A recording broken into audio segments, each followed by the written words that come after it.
As I sprinted toward my childhood friend, Ethan, my heart racing with joy, strange, hovering messages flickered into view, warning me, "Don't pick Ethan.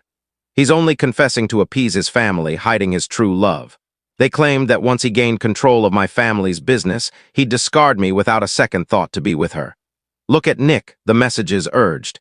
"He's the one who truly cares for you. Poor now but destined to become a billionaire CEO, always loyal." Nick stood nearby, his posture brimming with confidence, but I kept moving toward Ethan. In my past life, I'd been swayed by these mysterious floating texts once before. This time, neither they nor Nick would manipulate my choices. I'd lived this moment before. When Ethan confessed back then, my heart had fluttered with excitement. Who wouldn't have a crush on the boy next door, polished, charismatic, reserved with others but kind, patient, and warm only with me? That was Ethan. When someone like him confesses, who would notice a random guy like Nick stepping forward at the same time? But just as I was about to accept Ethan, those maddening floating texts appeared, insisting he had hidden motives and that Nick was my true match. As a girl enchanted by romance stories, I rejected both confessions, choosing instead to investigate quietly. Then I saw Ethan with the campus beauty, seemingly close, and I believed the texts. When I was at my lowest, Nick was always there. Sometimes with an umbrella on rainy days, sometimes with warm soup on cold nights, sometimes with small handmade trinkets during holidays. Each gesture came with a flood of floating messages, praising how meaningful they were, how they proved his devotion. Slowly, I was convinced Nick was my soulmate. As the only heir to a wealthy family, I ignored my parents' warnings and chose him, cutting ties with everyone who cared for me, funneling resources to help Nick rise until he was worth billions. I lost my family, my friends, everyone. I didn't care. Under the spell of those texts, I believed Nick loved only me, that my sacrifices were worth it. Until I saw him with another woman cradling a child. I lost control, confronting them, demanding why I wasn't his only love. Nick struck me, had me restrained, and sent me to a mental hospital where I suffered until my death. He visited me one last time, sneering. "You thought I only loved you. Who fed you that idea?" "Oh, right, those floating texts. I crafted them all in my past life while you were locked away." Ethan had been the only one who tried to save me, but I'd already handed Nick so many resources, weakening Ethan's influence. Ethan failed to free me and lost everything to Nick's schemes. This time I wouldn't be so naive. I moved toward Ethan with light steps. He stood tall, the sunlight framing his face in a golden glow. How could I have hurt someone so wonderful in my previous life? My steps hesitated, and I suddenly turned toward Nick. Nick's grin widened as he saw me approach. He wore a worn denim shirt and held a bouquet of drooping roses. The floating text went wild, filling my vision. Yes, Nick's the right choice. Ethan's lavish gifts are meaningless, rejected by his true love. These roses cost Nick 3 months of savings. They compared a man with thousands who spends a fraction on you to a man with little who gives everything, claiming the latter loves more. Nick's been eating plain bread to afford this. The texts reminded me of my past life. On a rainy day, Nick brought a tattered umbrella, and the messages said he'd skipped an important academic event to meet me after class. So I ignored my family's car and walked with him in the rain. When I fell ill, he brought soup, and the texts claimed he'd stayed up all night making it out of guilt. On Valentine's Day, he gave me a small woven pouch, and the messages said he'd spent a month crafting it, enduring pricked fingers and ridicule. So I dismissed others' gifts as thoughtless. In truth, the umbrella was stolen from his dorm, the soup was takeout, and the pouch cost $1 online. But the texts made me see those cheap gestures as treasures. I never questioned them. This time I wouldn't be fooled. Swallowing my anger, I approached Nick. "Classmate, you've got the wrong girl." I plucked a card from the wilted roses, addressed to dearest Vivian. Pointing to a girl nearby, I smiled. "My name's not Vivian. Next time you confess, check who you're talking to." I turned away as the crowd erupted in laughter. Whispers followed. "Aren't those the roses I tossed out 2 days ago? He used garbage flowers to confess. That's vile." The floating texts faltered, then scrambled. "It's the flower shop's fault."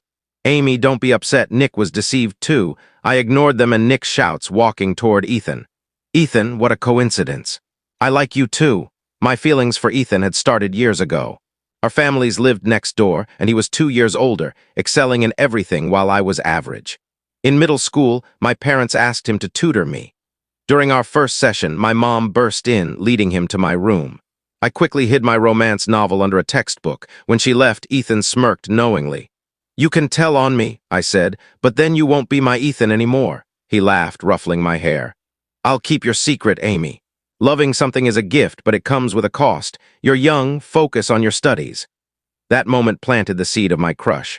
Now, with his confession, that seed burst into 1,000 blossoms. Amy, if you choose me, there's no going back, Ethan said, his voice warm but firm. In my past life, I'd heard those words but didn't grasp their weight. This time, I would. The floating text had clouded my view of Ethan, painting him as cold and ambitious. I'd believed them and lost him. Now I could see him clearly and choose my own truth. The texts lingered, glitching after I rebuffed Nick. Danger.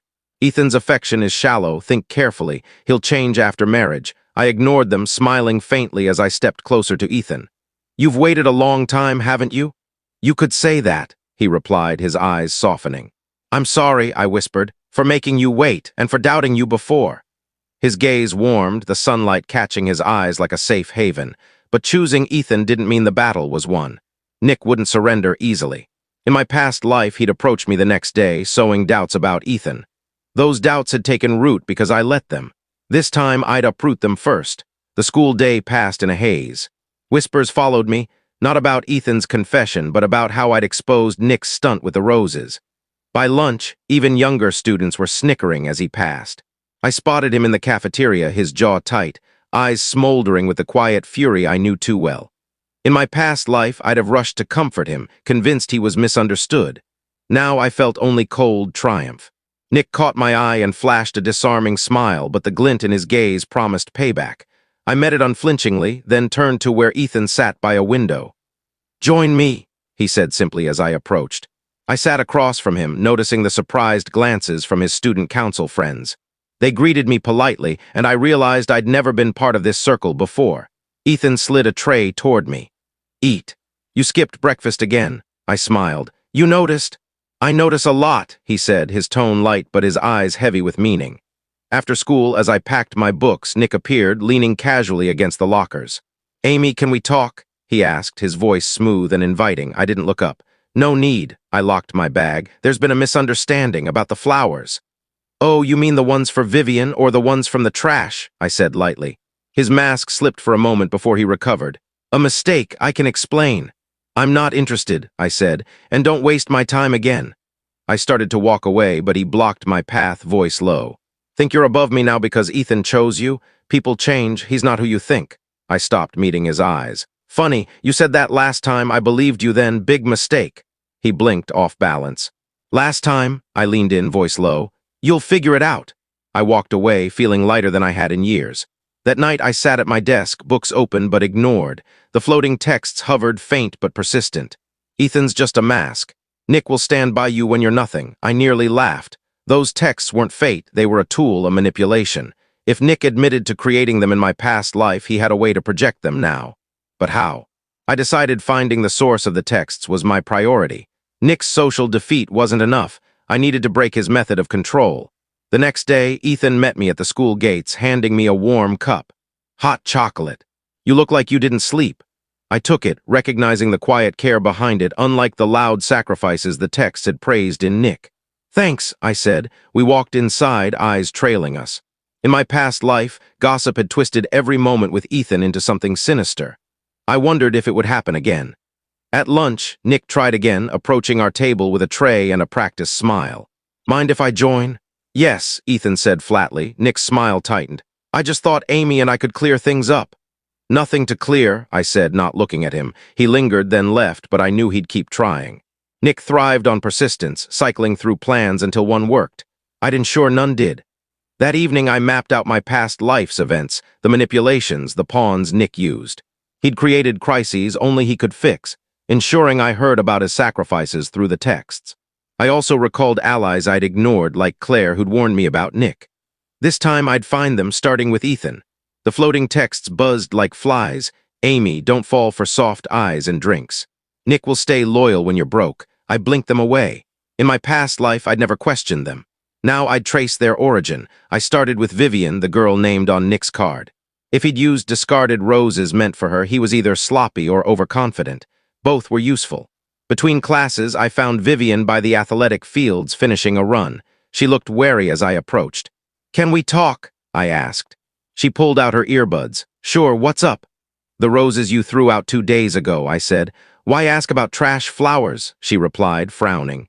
Someone used them to confess to me today, I said. The card had your name. Her eyes widened, then narrowed. Who? Nick, I said. He claimed the shop messed up. I'm not arguing with him, I'm verifying. Vivian whistled. That's bold and gross. I tossed those behind the gym after practice. If he grabbed them, he's worse than I thought. She handed me a crumpled voucher. The shop gave me this for a bad order, receipts attached. Check who else got faulty flowers that day. Thanks, I said. Don't thank me yet, she replied. Guys like him make Scrappy look noble, but Scrappy isn't honest. Good luck. The voucher gave me a shop name and date. That meant a record proof the roses were trash with a story. The old me would have cried. The new me wanted facts. At lunch, Ethan passed me a tray without asking where I'd been. He noticed the voucher. Progress, I confirmed. After school, come with me to the florist? He nodded, sliding a piece of chicken onto my rice. I ate without protest. Nick appeared, tray in hand, smiling like we shared a secret. Glad you're eating well, Amy. You used to skip meals. I remembered how the texts praised his concern when I ate his cheap soup over home-cooked meals. Don't use the past to buy the present, I said. Not with me. His smile faltered. Misunderstandings grow if we don't talk. I can show you the shop's messages. No need, I said. I have the receipt. I'll ask the shop. His jaw twitched. The tables around us quieted. Ethan stayed still, his presence steady. Nick tried again. I'm glad you're exploring options. Love is patient. Love is honest, I countered, returning to my food. He bumped a chair as he left. In my past life, I'd have apologized. Now I counted the silence until chatter resumed. After school, Ethan and I went to the florist. The shop smelled of eucalyptus and sweetness. I showed the voucher to the woman at the counter. I need records from 2 days ago. A bad order you comped. Did any discarded flowers leave the shop? She checked her tablet. We had returns due to a late truck. Some flowers were damaged. We compost them, but the bin was full, so we left some by the back door for pickup.